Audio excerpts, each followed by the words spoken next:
जब एक आपात मरीज लाया जाता है और उन्हें जब सांसों की जरूरत पड़ती है, जिसे मेडिकल की भाषा में सीपीआर कहते हैं, तो कैसे दिया जाता है सब। तुम ठीक हो? क्या नाम है? कैसे हो भाई?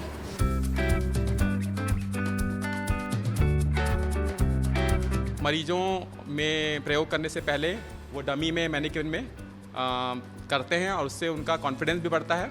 ये कंप्रेशन का एक तरीका जो है डॉक्टरों का, ये अपने विधि से जो लोगों तक पहुंचाना चाहते कि कैसे कि इमरजेंसी में हाथ जो है, हाथ कैसे इनकी सीधी है पूरी, हाथ टेढ़ी नहीं होनी चाहिए। इसी तरह जो है किस तरह जो है एक इमरजेंसी में ऑक्सीजन देने के लिए रखा गया है।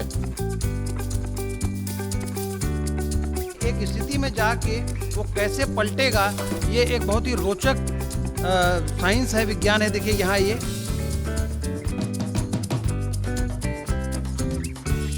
किस प्रकार आपको मरीज को हैंडल करना है, क्या चीज़ पहले ज़्यादा ज़रूरी है, किसको पहले फोकस करना है, कौन सी चीज़ है जो बाद में भी करी जा सकती है।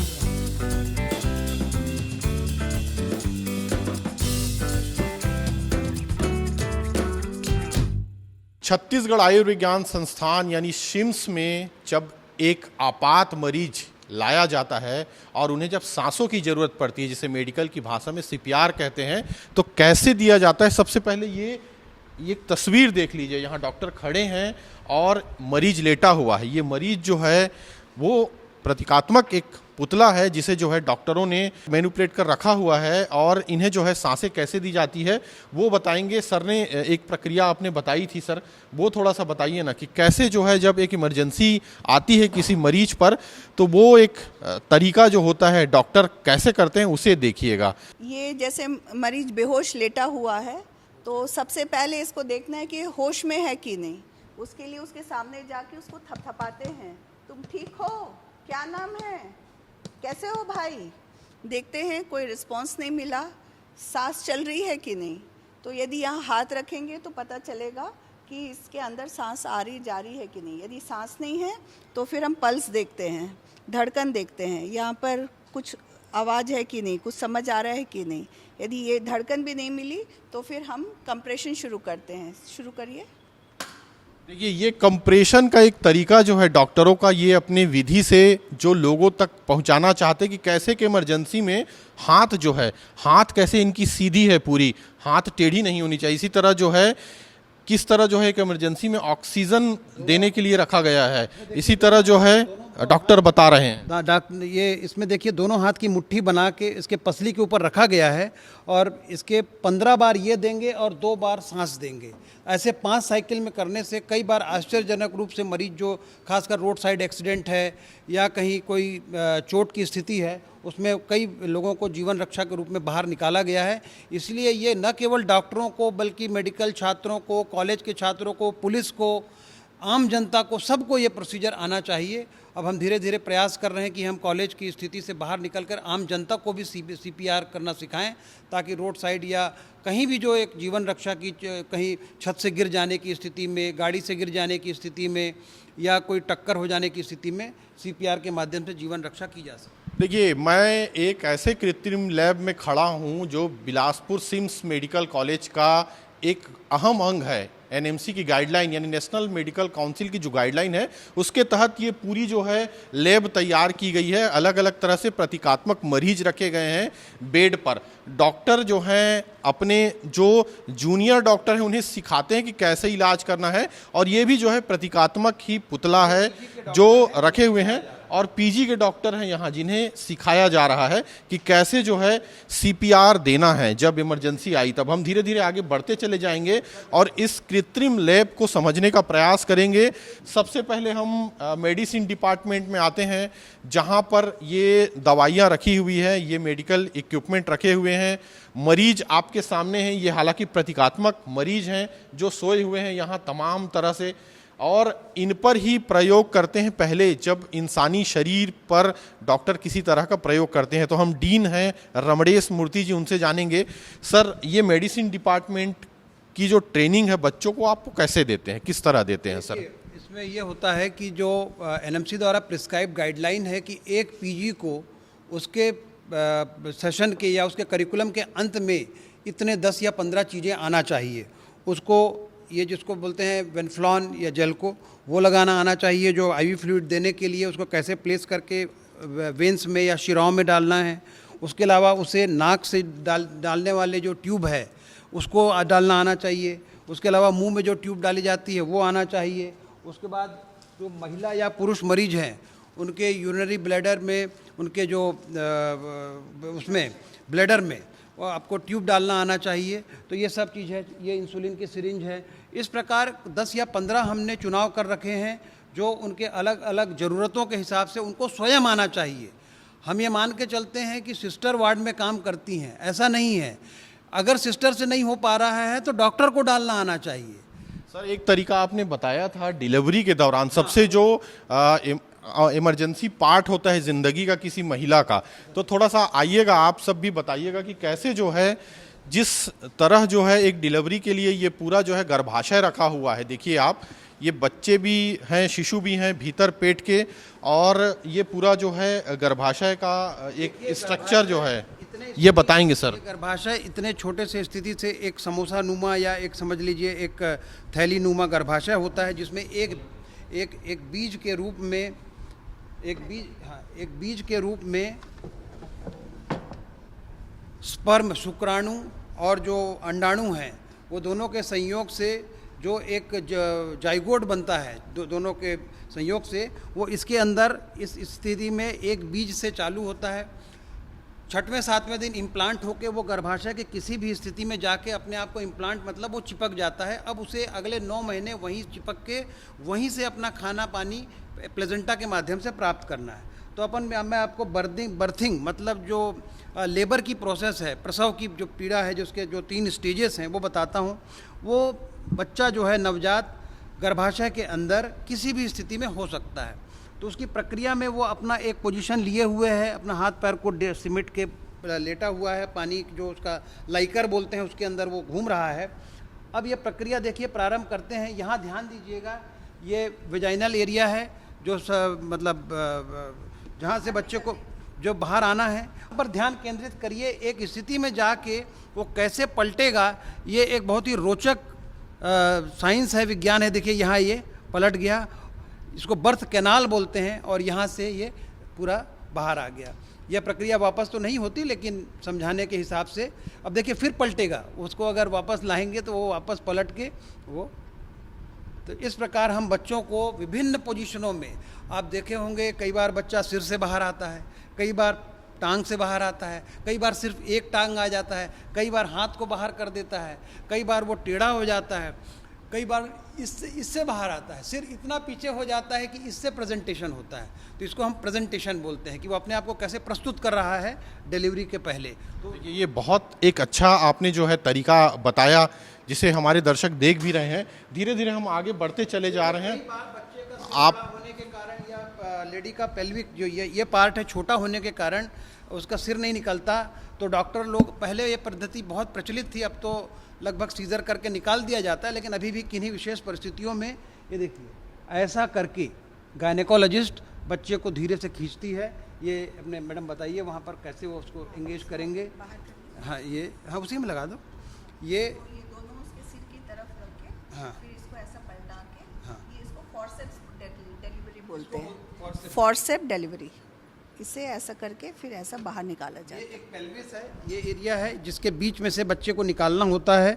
तो वो इसके बीच में से अपना पलट के किसी भी स्थिति में, ये तो बड़ा बच्चा है, जो छोटे बच्चे उनके साइज़ के हिसाब से, ये किसी छोटी उसका है तो इसमें संभव नहीं है। इस प्रकार ये अलग अलग स्थितियों में वो निकाला जाता है।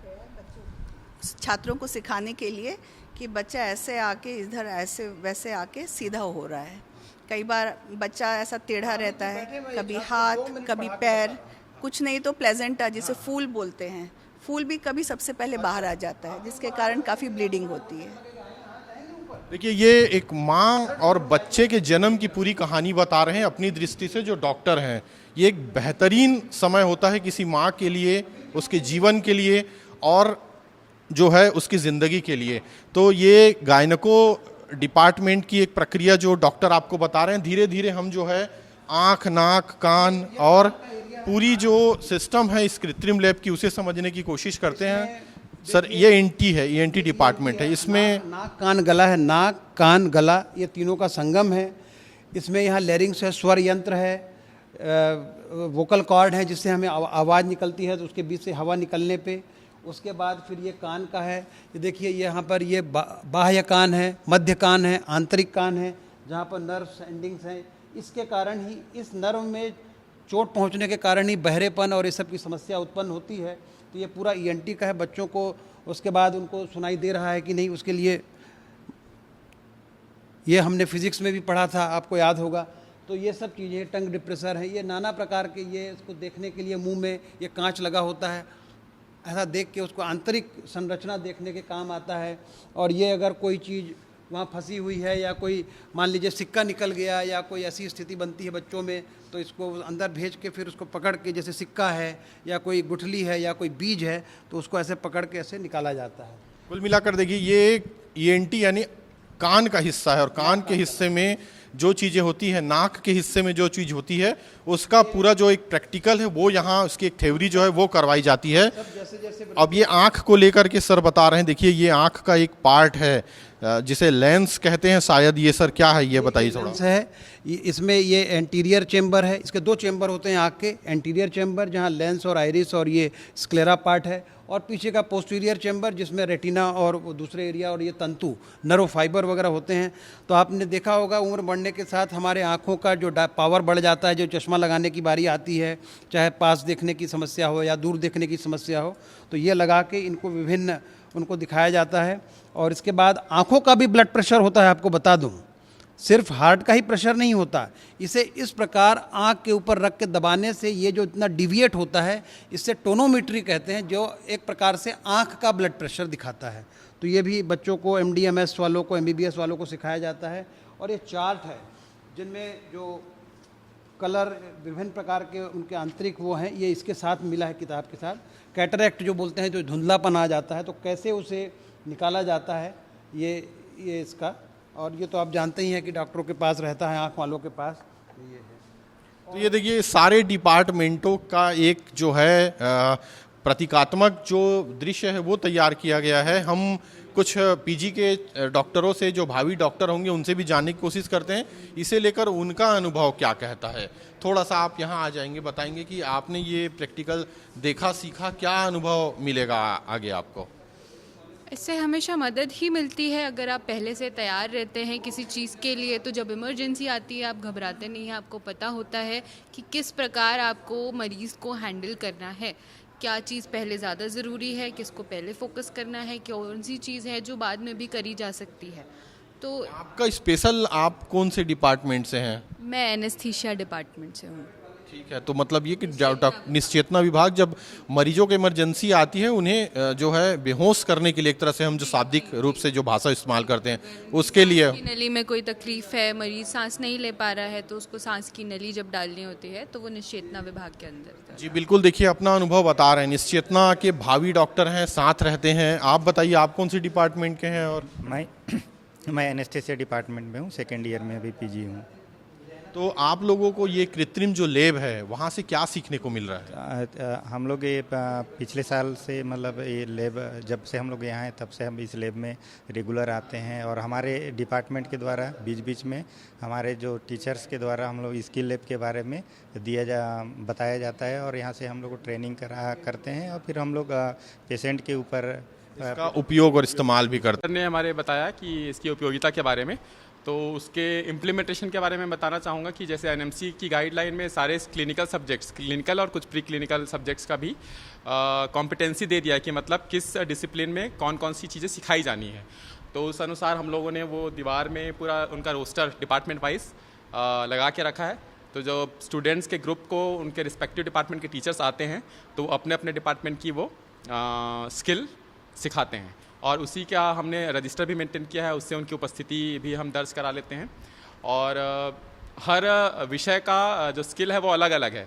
तो अभी इस लैब के आने के बाद से ये फ़ायदा हुआ है कि बच्चे जो हैं मरीजों में प्रयोग करने से पहले वो डमी में, मैनिक्विन में करते हैं, और उससे उनका कॉन्फिडेंस भी बढ़ता है, और उसके बाद जब वो पेशेंट के पास जाते हैं तो ज़्यादा अच्छे तरीके से, ज़्यादा कॉन्फिडेंस से। आपने भी कुछ सीखा है यहाँ की? फिर जी, मैं भी एनेस्थीसिया डिपार्टमेंट से हूँ।